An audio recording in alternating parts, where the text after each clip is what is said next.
Nós temos a honra de receber aqui no nosso podcast, no Congere, a Alessandra Trigo, que acabou de fazer uma palestra maravilhosa, magnífica, e eu tenho certeza que cada um que vai escutar essa entrevista vai sair com uma nova visão inclusive sobre si mesmo.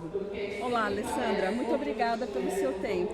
Olá, é um prazer imenso estar aqui com vocês, Denise, participando desse podcast, participando do Conger, que vem trazer de uma forma muito ampla a importância de se preparar os RHs, de se preparar as empresas para o acolhimento das diversidades. E a vida é isso, é um constante aprendizado para que um dia a gente tenha a mudança de paradigmas que a gente tanto luta. Eu queria primeiro agradecer, parabenizar. Não é a primeira vez que eu te vejo, eu te acompanho há um tempo assim, então muito obrigada, né, por toda a contribuição que você traz sempre, né, pra gente. A cada vez que a gente vê, a gente sempre tem um pouquinho mais. Eu acho que é isso, né, essa sementinha que a gente vai plantando para que as pessoas eliminem esses vieses cada vez mais, né? E você trouxe duas coisas que para mim dessa vez foi a que marcou, né? A primeira que é a pergunta, que é uma pergunta que eu sempre faço para mim e para todo mundo, que é assim, qual que é o legado que você quer deixar? Você falou lá no início, né? E pensando que a gente está falando, é um tema que já tem algum tempinho, ainda acho que é recente, ainda tem que se falar muito mais, mas é um tempo que a gente fala de inclusão, já tem um tempinho que a gente está falando, mas como que a gente, como pessoa, consegue, eu queria que você desse um pouquinho pra gente a sua opinião, como que a gente, como pessoa, consegue trabalhar isso, deixar um legado disso pro que está vindo pela frente, que é uma jornada que a gente, você sabe, né, é uma jornada que a gente ainda tem muito pela frente, como que a gente pode contribuir, e como que o RH consegue também contribuir. Então, a gente como pessoa e como que o RH consegue melhorar cada vez mais, porque tem muito o que se fazer, né? Bom, o meu legado é que as pessoas encontrem um mundo melhor do que eu peguei lá atrás. Sim. Porque essa construção, ela não acontece de um dia para o outro. Não. Ela é gradual, ela não é como nós gostaríamos. E o que eu quero é mostrar, né, para o mundo, para as empresas, para as famílias de pessoas com deficiência, que nós podemos ser protagonistas e que nós temos o nosso valor. O que precisa é olhar o que nós temos e não o que nós não temos, que é aquilo que falta, na verdade. E eu trago um exemplo muito prático, né? Às vezes você tem um bolo, você olha a cereja que falta, você não olha o bolo inteiro. Verdade. E é isso que a gente precisa, que comece a olhar a pessoa com deficiência como um ser humano com virtudes, com defeitos, com potencialidades. Como qualquer um. Como qualquer um. E aí esses vieses, como eu coloquei, eles não são só em relação à pessoa com deficiência. Essa é a área que eu atuo, mas eles são generalizados. É a orientação sexual, é Sim. o gênero, é de o pensamento, de é o política, tatuado, de religião, é a raça, de tudo. é o todo, né? Então, é isso que a gente gostaria. E o que eu espero do RH é que ele tenha, sobretudo, empatia. Que a partir do momento que eu tenho empatia, eu começo a me colocar no lugar do outro, eu busco alternativa. E nessa busca, gente, não tem remédio melhor que o amor. Se você tiver amor e o desejo de fazer a diferença, você vai encontrar a solução. Né? Não tem muita técnica. Quando eu vou fazer consultoria, alguém me pergunta, eu falo, gente, assim como você é único, eu sou única. Eu não tenho como criar uma fórmula matemática. Não tem uma receita de bolo, né? Porque cada um é cada um. Cada um é cada um. E na inclusão, eu diria que essa receita é ainda mais complexa. Porque eu tenho pessoas que enfrentam limitações da sociedade, muitas vezes dentro da própria família, e elas mesmas ainda têm uma autoestima muito complicada. Tem o autoempoderamento, né? Não tem o empoderamento. Então, você lida com um processo muito mais diverso do que o contexto. E aí, É um o trabalho de diálogo. formiguinha. Não, é o diálogo. É você perguntar, às vezes a pessoa fala assim, Alessandra, mas o que eu tenho que fazer? Pergunta. A gente não morde. Né? Às vezes o medo de abordar. Eu trago um exemplo muito típico, a pessoa cega é contratada, ao invés de perguntar qual o software que ela vai precisar, compra o mais moderno, ela nunca viu. É verdade, às vezes nem precisa, né? E ela não sabe usar. É verdade. Então a regra número 1 é o diálogo. Você tem que ter o abordamento. É respeitar, né? Acho que é respeitar cada um, entender. Acho que isso que você trouxe é muito interessante, né? É uma coisa que eu já tenho percebido, porque eu tenho estudado, porque quando eu falo de empoderamento eu preciso entender que realmente cada um é cada um. E eu tenho um filho que tem TDAH, que está com 16 anos, vai fazer 16 anos agora. E uma das coisas que fez com que eu percebesse isso lá, né? Que assim, eu tive que entender que ele é ele dentro do espaço dele, do momento dele. Mas isso não impediu que ele tivesse uma vida plena. Ele desenvolveu a forma dele lidar, né? E aí é a gente respeitar as diferenças de cada um. Ele foi criando... E hoje ele tem uma vida normal como qualquer pessoa. Mas eu tive que, a partir de que você trouxe uma coisa que é bem interessante, que você falou assim, eu tive o privilégio de ter minha família e amigos me apoiando, porque não é o que a grande maioria tem. E eu lembro que na época, assim, que é o que a gente traz, né? Que assim, as pessoas precisam reconhecer essas diferenças, respeitar e estar do lado. Porque psicólogas, médicos falam assim, você precisa estar junto, porque se você não estiver junto, aí ele não vai se empoderar, né?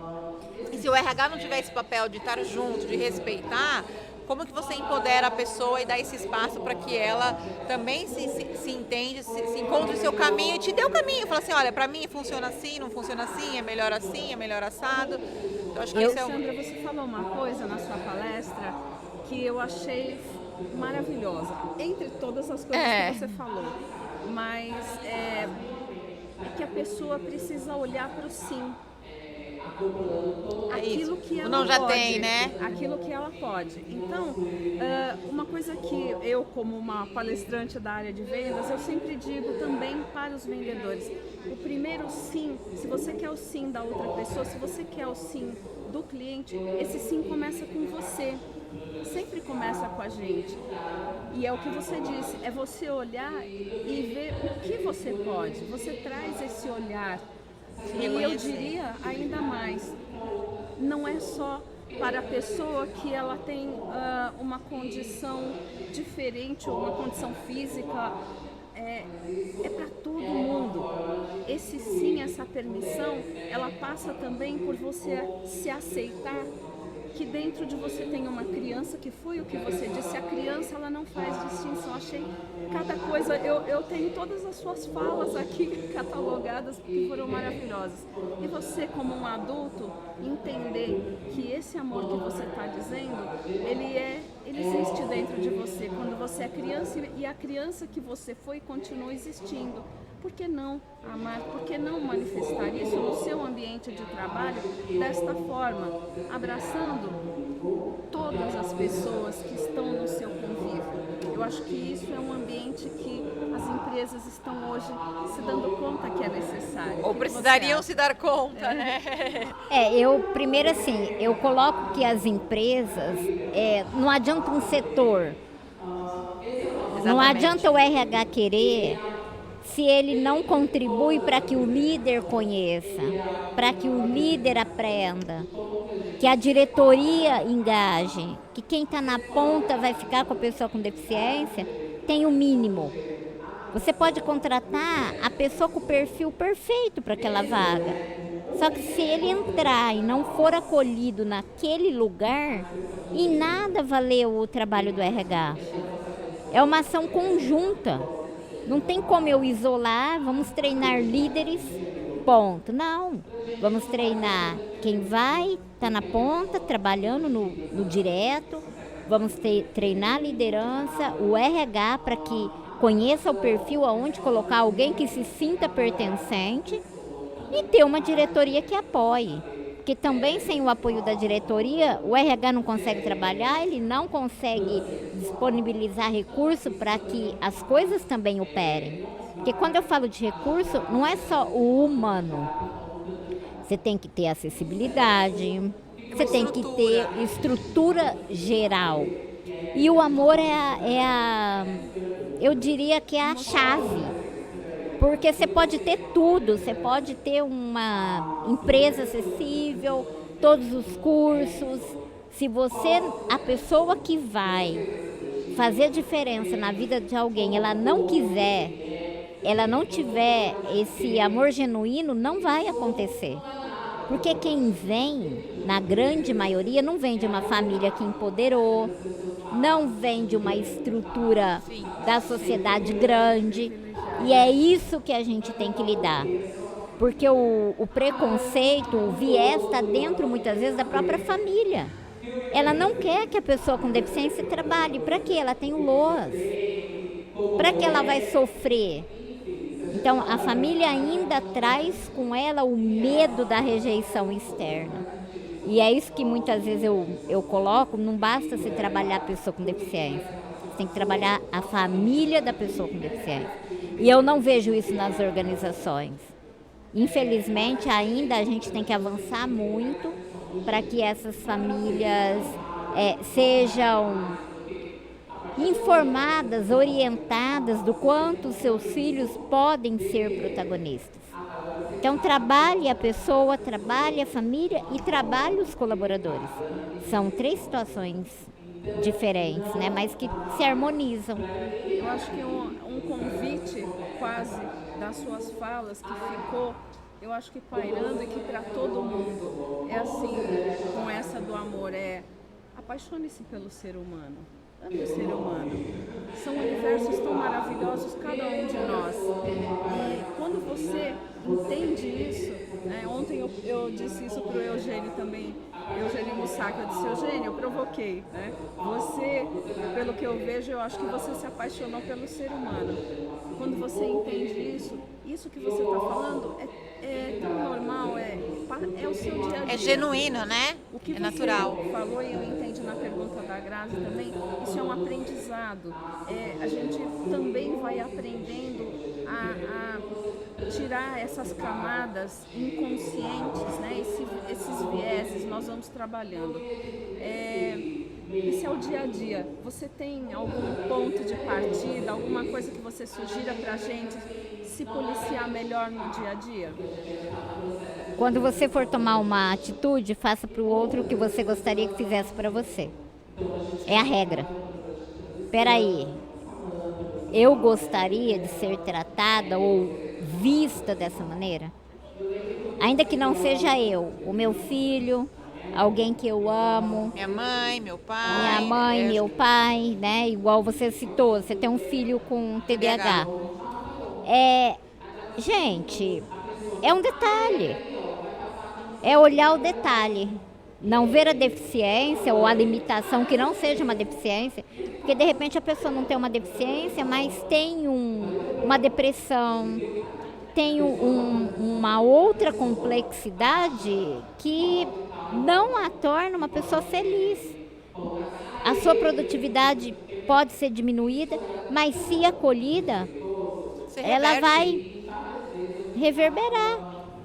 É bem isso, é olhar a gente como um todo e não apontar o que falta, é olhar como um ser único, tem. Né? Sim. É isso, né? O que a gente está falando esses 2 dias, assim, cada um é único, com todo o seu potencial, com todo o seu brilhante, né? Brilha, Sim. Cada um do seu jeito. Só para encerrar, porque senão a gente ficaria aqui, né, horas e horas, porque esse é um dos temas, assim, incríveis. Acho que você contou um pouquinho da sua história, aliás, foi bem compartilhou bastante coisa com a gente, mas assim, uma curiosidade sua, que ninguém ou poucas pessoas conhecem, que você pode compartilhar com a gente, com quem está aqui assistindo a gente. Uma curiosidade legal que você possa compartilhar. Alguma particularidade sua que as pessoas não sabem da Alessandra? A Alessandra, não sei, borda, pinta, cozinha. Gosta disso? O que é? Olha, a Alessandra adora bicho, adora natureza. A 2.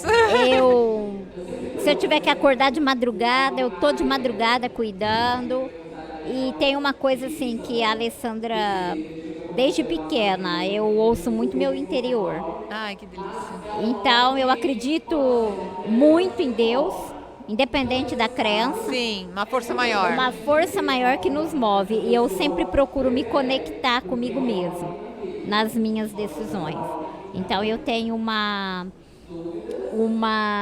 consciência de que tem algo muito maior que nos move. E essa busca minha é constante desde de criança. Eu me empoderei me conhecendo, eu me conheço bastante. Ai, que bom. Muito obrigada. Obrigada. É uma excelente curiosidade que contribui, que fica, inclusive, hashtag fica a dica para todo mundo, né? Então, muito obrigada. Obrigada. Enorme. Obrigada, Alessandra. Um prazer. Pessoal, Obrigada. muito obrigada. Até o próximo. Fica aí que ainda tem mais coisas por aí, né, gente? Até a próxima, pessoal. Até mais.